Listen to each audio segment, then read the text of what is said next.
brought to you by L&M, the modern cigarette that lets you get full, exciting flavor through the modern miracle of the pure white Miracle Tip. Live modern.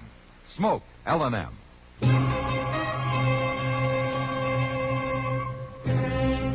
Around Dodge City and in the territory on West, there's just one way to handle the killers and the spoilers, and that's with a U.S. Marshal and the smell of Gunsmoke.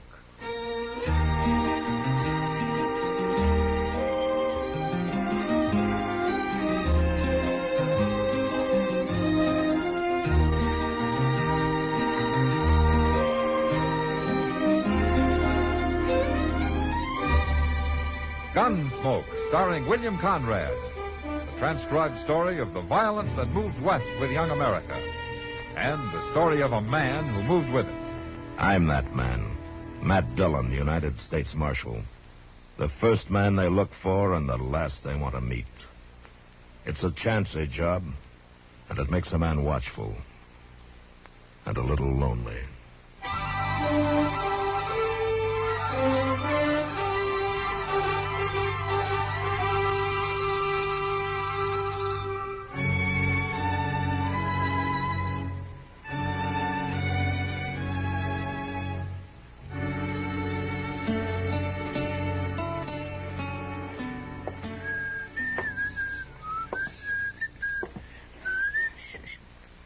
Well, my goodness. Now, if that sure don't beat all. What's the matter, Chester? Odie Perkins, coming down the street there with a mat on so thick you can feel it right through the window. Oh? Odie's not a man to get tempered easy. Well, he sure is now, Mr. Dillon. He's so doggone riled, he's leaving a blue streak behind him. It's the gospel truth, look.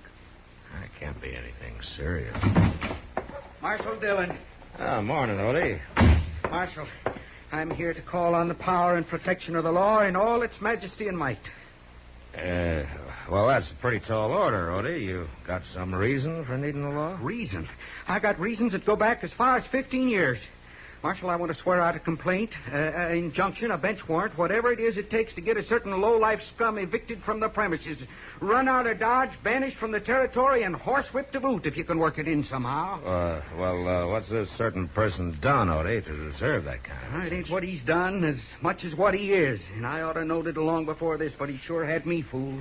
You're not by any chance talking I'm talking about Brace McCoy. That's who I'm talking about. I even hate to let his sneaking name soil my lips. Yeah, but Odie, you and Brace have been partners as long as I can remember. Oh, not no more. We ain't, not since this morning. Marshal, I want him throwed clean off the place. Now, wait a second, Odie. As I recall, you boys took up that homestead as joint tenants, huh? Brace has got as much right there as you have. Well, Marshal! Yeah, come in, Brace. We were just talking about it. I want to get a fella throwed off of my property, Marshal, and that's a fact.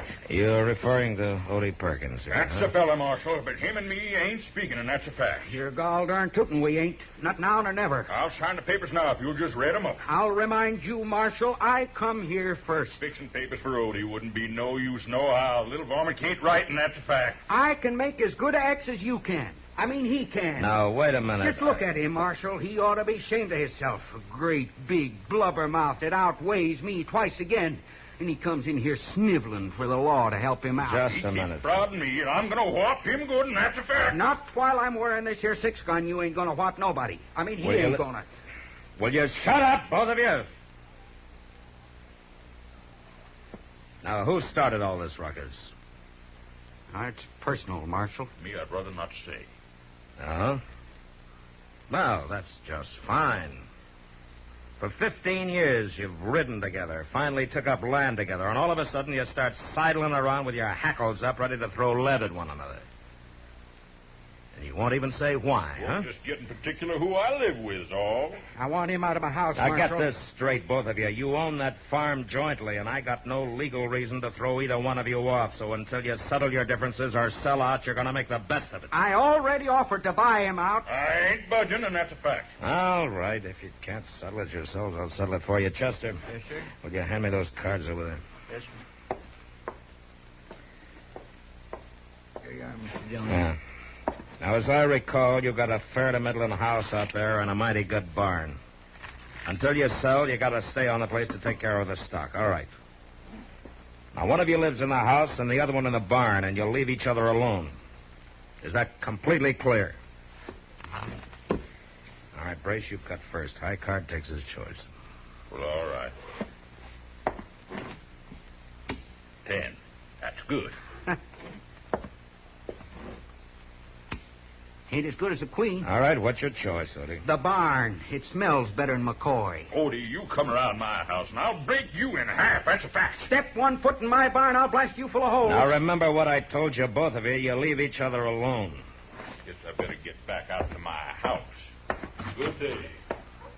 I'll be going to my barn now, Marshal. Much obliged. Why don't you stand in the breeze a little while, Odie? You might cool off a little. Well, I declare, if that don't beat all. I guess it ain't nothing serious, so.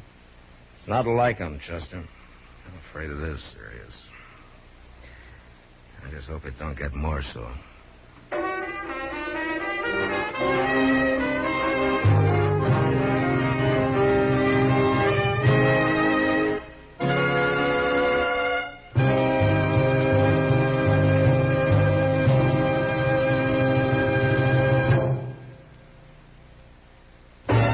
You live modern. Live modern. Live modern. Change to L&M. Only with L&M can you enjoy the full, exciting flavor of today's finest tobaccos through the modern miracle of the L&M Miracle Tip. Through the pure white Miracle Tip, L&M tastes richer, smokes cleaner, draws easier. No other cigarette, plain or filter, gives you all the flavor you want. The rich, exciting flavor you get only from L&M. So light up, free up, let your taste come alive. Live modern. Smoke L&M. Make today your big red letter day and start to live the modern way. Live modern. Get L&M today.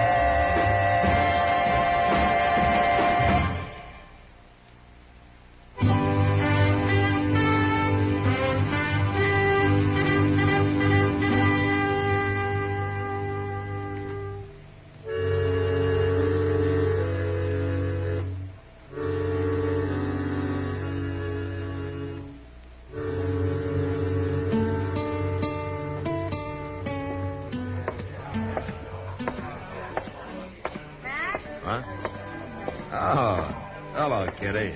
Well, you're as welcome as a hunter's moon through a tamarack bush. What? Now, you sound like a singing chief of the Cherokees. No, Kiowas. That's her tribe. Whose tribe? Summer Doves. She spent the afternoon helping me sew costumes. Summer Dove? Huh?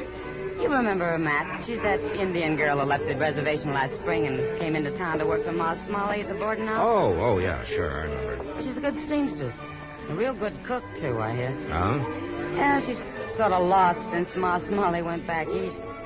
Hey, look. She did most of the work on this costume. Do you like it? Well, it doesn't look like that one took much sewing, Kitty. This is the kind where the sewing's important. Yeah. I guess a lot depends on it. Huh? How about having a drink with me, huh? I've tasted the morning wind from the south, and my heart beats the lark song. What's that?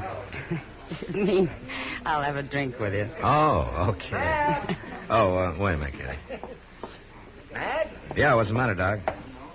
Well, man, I just drove in from up towards the flat. And I passed the McCoy Perkins farm on the way. Yeah? You better get out there, man, before those two kill each other. What do you mean? Why, they got a confounded war going on. One of them's barricaded in the barn, the other's holed up in the house. And they're firing bullets back and forth so fast, it sounds like the Battle of Shiloh. Now, I haven't heard from them for 3 days. I was hoping maybe they'd cooled off by now. Cooler? They didn't sound very cool when I came by.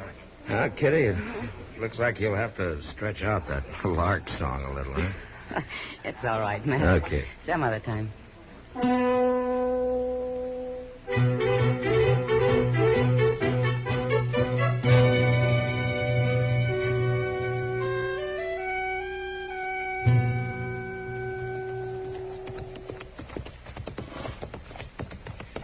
By jing, Mr. Dillon, I never realized it was so far out here. Doc wasn't putting on none about it. Doggone if it don't sound like Shiloh. Blame fools. You'd think they were old enough to have better sense. Thank goodness Now, that's just too doggone close for comfort. I'll comfort him. Brain up, Chester. Holy! Brace! Smack Dillon, hold your fire, both of you. All right, come on, Chester. Let's go over to the barn first.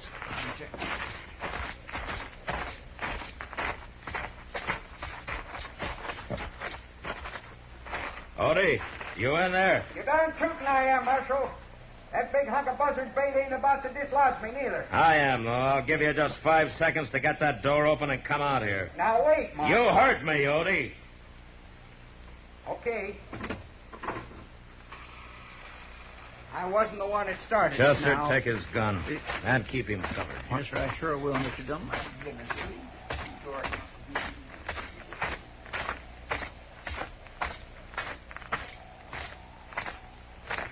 Brace, What do you want? you gonna open that door or you want me to shoot it open? Now, Marshal, I'll open it. Ain't no call to get all angered up, and that's a fact. All right, I'll take your gun, Brace, and that's a fact. Here, give it to me. All right, come on out here. I was only defending myself, Marshal. That scrawny little weasel started it all. Marshal, don't you believe nothing Brace says. He was born alive. Shut He up, would- Odie. Well, I guess the only thing to do is to see if you two can manage to get along in separate jail cells. I'm putting you both under arrest for disturbing the peace. Oh, now, wait just a minute. What do you mean? Ain't nobody around here, Marshal. Whose peace we disturb? Mine. Who? Come on, let's go.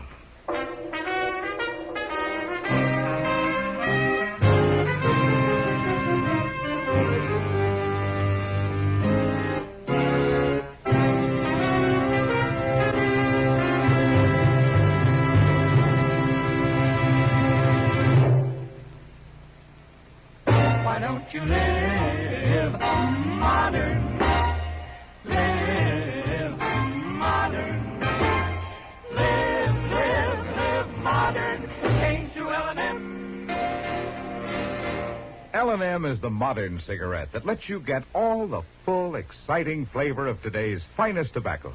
No other cigarette you can buy, plain or filter, gives you the flavor that you get through the modern miracle of the L&M Miracle Tip.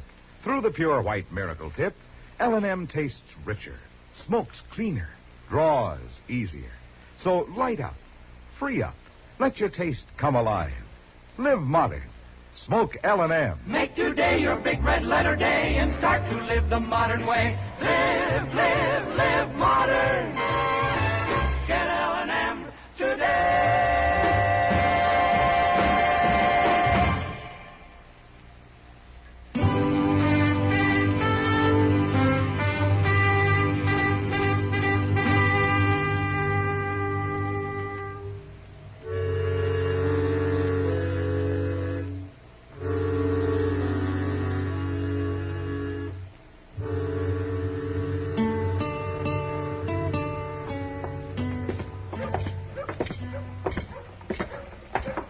Oh, that's Doc's buggy tied up there, Mr. Dillon.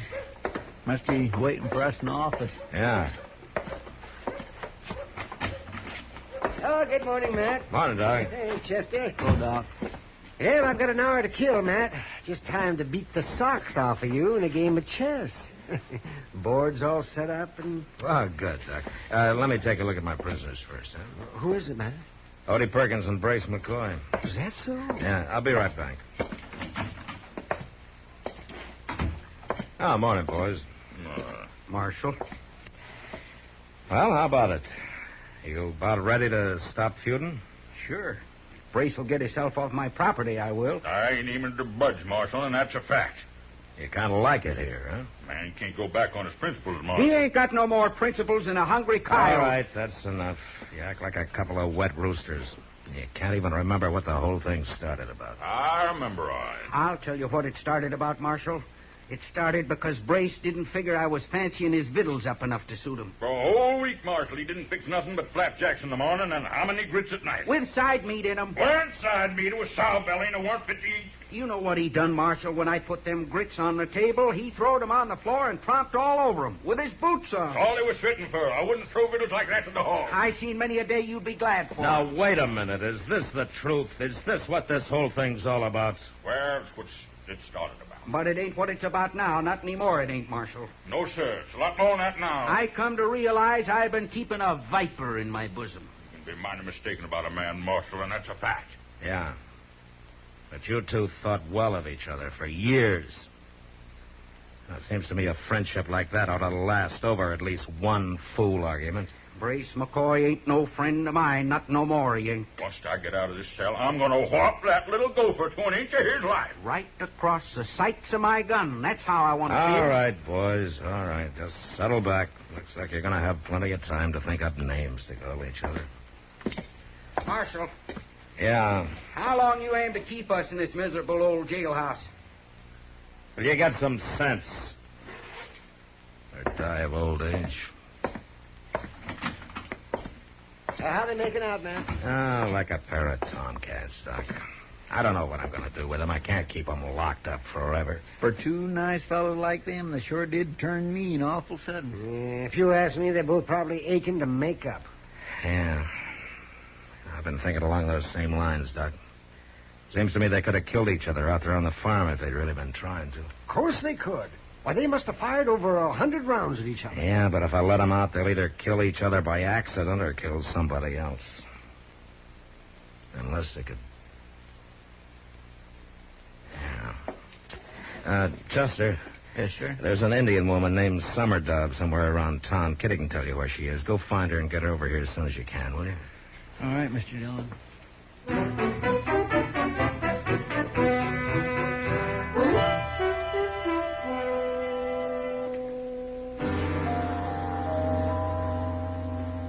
Boys, this is Summer Dove.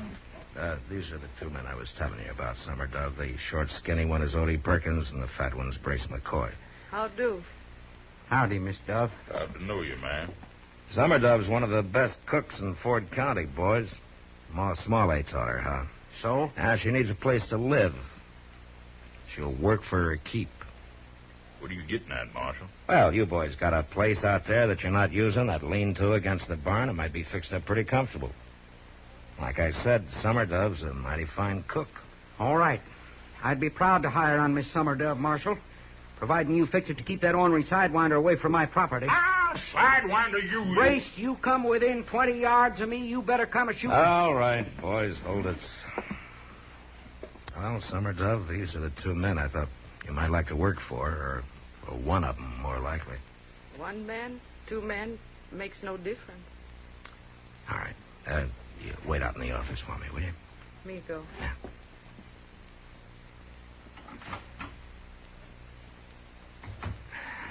Boys, if you can't come to any agreement, it looks like there's only one way to settle this. What do you got there, Marshal? Your guns. I figure you couldn't kill each other out there at the farm because you had too much cover, but here it's different. What are you doing, Marshal? I'm putting your guns on the floor of your cells, but neither one of you touch them now till I'm out of here. Oh, now, wait just a minute. I don't like this, Marshal, and that's a fact. There's nothing between you now but an 8-foot corridor and open bars. Now, you get it settled, boys, one way or the other. I'll be in my office.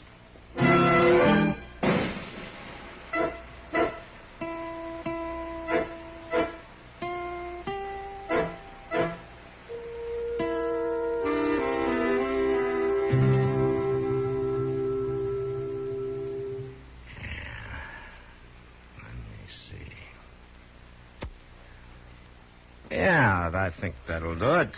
Oh! Mate, Doc. Doggone you, man. Oh, that was a sneaky move. Yes, it was, if I ever saw one. Yeah, it was. I swear I can't get over it, Mr. Dillon. Odie and Brace walking out of here that way, arm in arm, like there hadn't never been no crossword between them. Well, it's like Doc said, Chester. They were anxious enough to make up. All they needed was a push. Well, you sure did take a big chance, though, giving them their guns back. Ah, they didn't want to kill each other. Somebody just had to make them realize it, that's all. I wasn't taking much chance. He sure wasn't, Chester. Not the way he did it. Chester, you can ride out there tomorrow and take these guns to him, if you will, and see if Summer Dove's got herself settled down, huh? All right, Mr. Dillon. What do you mean, Doc? Not the way he did it. Just that, Chester. Matt doesn't take any chances. You don't call that taking a chance when they might have killed each other? Not with the blanks he made and putting their guns. He made blanks? Sure, like those actors use on the stage. What? Oh, of course, I figured what he was up to. He didn't fool me any. Well, you sure fooled me, Mr. Dillon. I was sitting here on pins and needles just waiting for the sound of death. Oh, you're an easy mark, Chester. You know, Doc, I was pretty sure about those fellas all the time. You were? Yeah. You see that whiskey bottle out there? Of course I see it. Why? Blanks, Doc?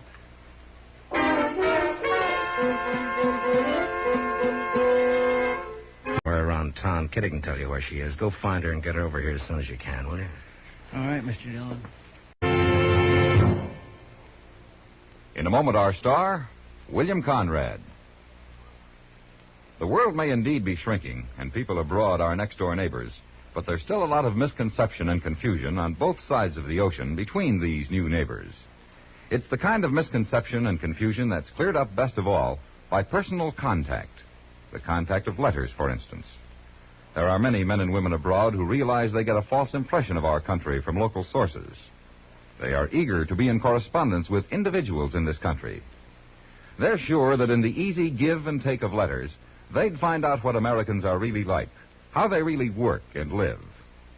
If you're interested in writing to one of those Europeans, send your name with a stamped, self-addressed envelope to Letters Abroad, 45 East 65th Street, New York, New York.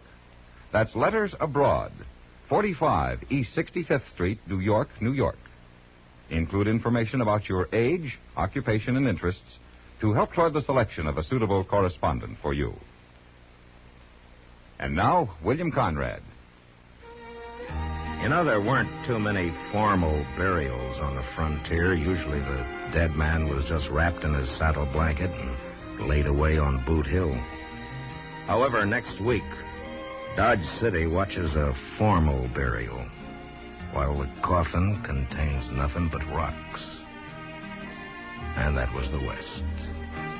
Gunsmoke, produced and directed by Norman MacDonnell, stars William Conrad as Matt Dillon, U.S. Marshal. The script was specially written for Gunsmoke by Les Crutchfield, with editorial supervision by John Meston. The music was composed and conducted by Rex Corey. Sound patterns by Ray Kemper and Bill James. Featured in the cast were Vic Perrin, Barney Phillips, and Peggy Ray. Parley Baer is Chester, Howard McNear is Doc, and Georgia Ellis is Kitty. Join us again next week for another specially transcribed story on Gunsmoke.